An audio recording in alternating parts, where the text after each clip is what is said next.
Și ce dacă par un pic nebun? Ce dacă tot ce spun e atât de tragic? Ce n-ai mai văzut român? N-ai auzit cât sunt de bun? Și când îmi pierd timpul cu alții, în capul meu fac trenulețul, tot felul de combinații.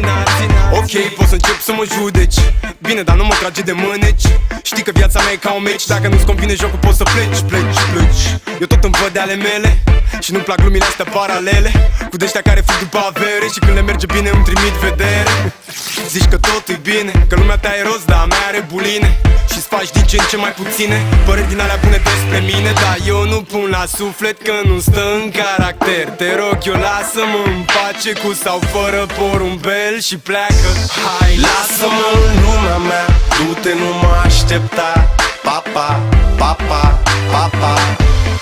Crede-mă, mai bine așa, poate ne întâlnim cândva. Pa. Hai, lasă-mă în lumea mea, du-te, nu mă aștepta. Pa. Crede-mă, mai bine așa, poate ne întâlnim cândva. Pa. Și du-te cât poți tu de tare, vezi că avem drumuri nasoale. Vezi să nu faci accident, frate, că nu pupi ajutoare. Îmi văd de treabă în continuare, lumea mea e necruțătoare. Și dacă îmi pierd farmecul mă zboară ca pe vrăjitoare. Nu am timp să pierd momentul și nici să mă agit, chiar se schimbă trendul. Am mintea peste tot, privirea în centru, căciula pe urechi să nu mă tragă curentul. Că bate vântul, cer senin și trag din toate cât mai țin.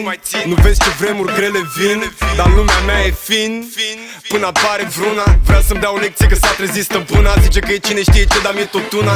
Plus că-mi repet într-una că ea e profesoară. Eu nu mi-am făcut tema, punem pariu că te rezolv dacă se pune problema.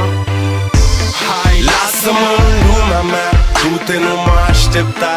Pa. Crede-mă, mai bine așa, poate ne întâlnim cândva. Pa. Hai, lasă-mă în lumea mea, du-te, nu mă aștepta. Pa. Crede-mă, mai bine așa, poate ne întâlnim cândva. Pa.